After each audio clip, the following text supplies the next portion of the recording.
This is US nominal home prices and real prices. Okay, real prices adjusting to inflation, the equivalence of rent. As you can see, real home prices are falling a little bit, but nominal home prices aren't. So what I want everyone to do is focus on that upper corner right level. This is a more clear version of what's happened in the housing market. The last few months of 2022, the month-to-month prices were declining, right? The market could not handle rates going past 7%, right? And the people that were selling their homes, right? Selling your home is very seasonal. They were cutting prices to get the product off.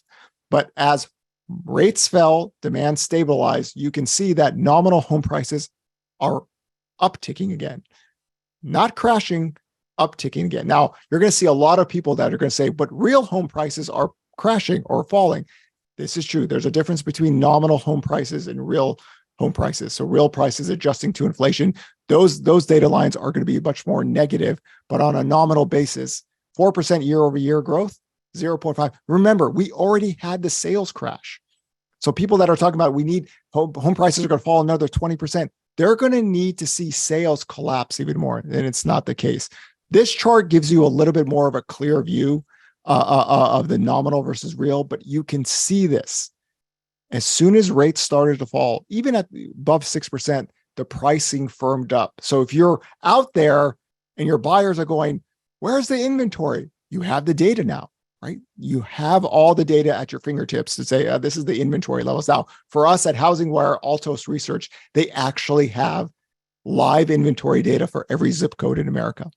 Every zip code, you would have the entire buyer versus seller inventory channel and gives you a grade of it. Is it a seller's market or buyer's market? Because we believe weekly inventory, weekly housing economic data matters more than old lagging data, because a lot of people are still stuck back in the 2022 housing market, and the pricing, you can see it right there. It's changed because the data told you it was changing for months. This is basically my core work. Bond market 10-year yield channel calls. What is that? The 10-year yield and mortgage rates, what I call, has been doing a slow dance. They are in a lovely romantic relationship since 1971. Whenever the 10-year yield goes up, mortgage rates go up with it. Whenever the 10-year goes down, mortgage rates go with it. They've been slow dancing. The mortgage-backed security market is very stressed, so there's a little bit of space between their dance right now. But for me, I think what a lot of people know me for is forecasting bond yields to where mortgage rates is. So what do I mean by 3.21% to 4.25%? So far this year, the 10-year yield has stayed within that range. That means rates between 5.75 and 7.25%, right? I talked about the peak of the 10-year yield last year, the peak of mortgage rates. The next stage is mortgage rates and the 10-year yield should fall. Now, the mortgage market is very dysfunctional this year. We should be at 5.25% today in a normal mortgage market. Adjusting to knowing that was going to be the case, that's why I have rates higher than normal.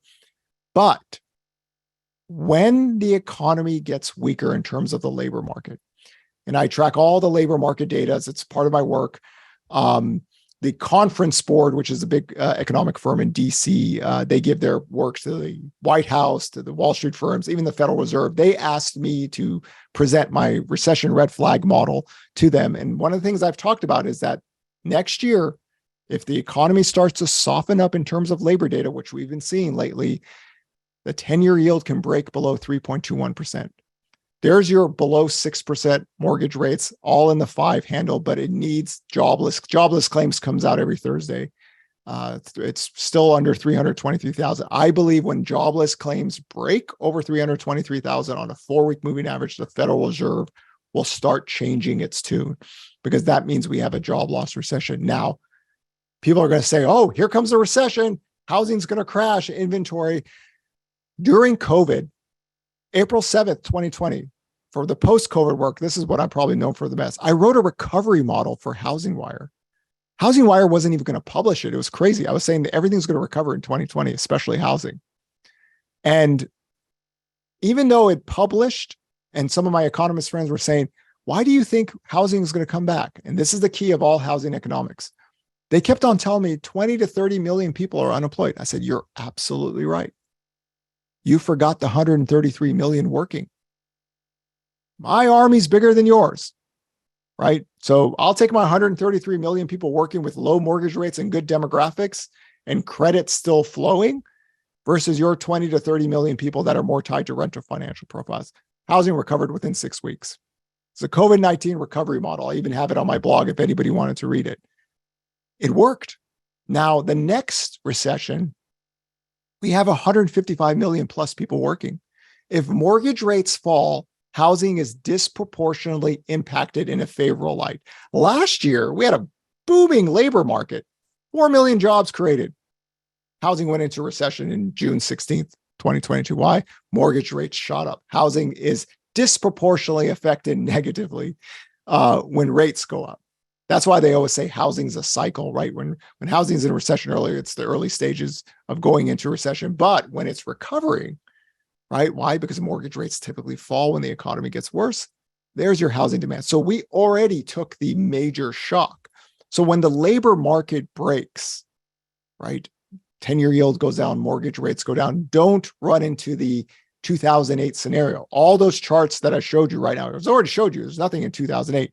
Credit is very available to people. Why? Because Freddie and Fannie are in conservatorship. If they were publicly traded companies, what are we doing right now? We see what's going on in the bank stocks. Oh, they have great capital. It doesn't matter. Publicly traded bank stocks, boom. We have a banking crisis. But they're not. So that's a huge important factor. Freddie and Fannie not being publicly traded companies that are not under conservatorship would be a negative for the U.S. housing market. Majority of all loans are bought or insured by government agencies. There is a huge, huge plus for the housing market. It was during COVID. It is right now.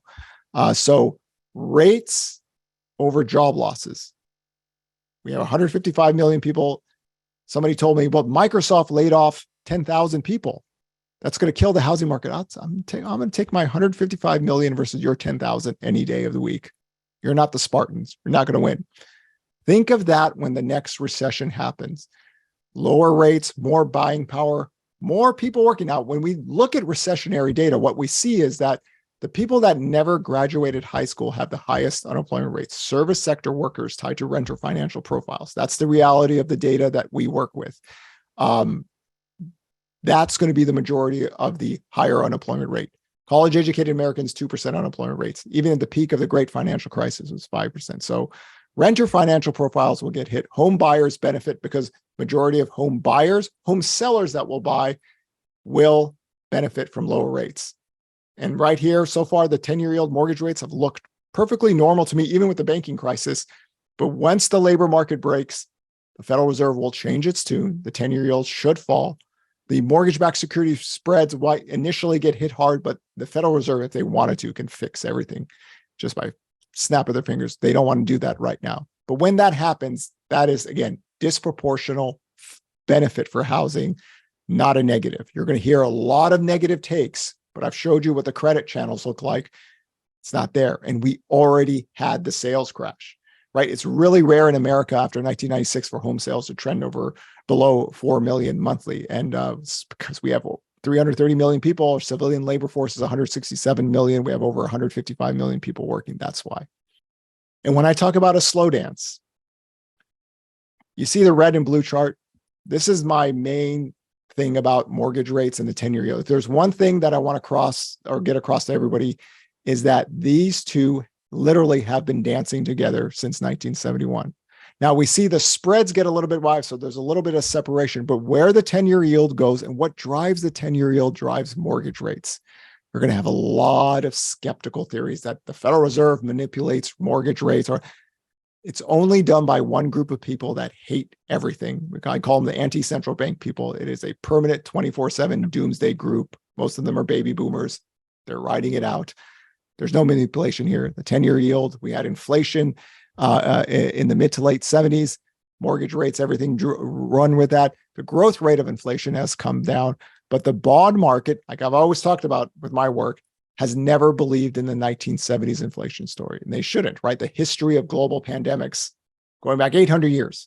You see this major inflationary push early on and then the disinflationary factor after. With that reality, I said the 10-year yield peaked in 4.25.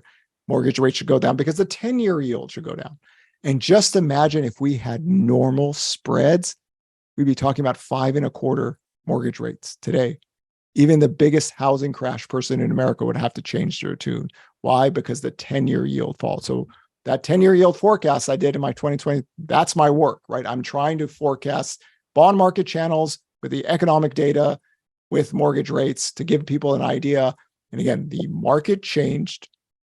October 27th, the case for lower mortgage rates was a case for the bond yields to go down. They did. Housing change. If it keeps on going lower, that is a net benefit because disproportionately housing gets impacted on a positive light.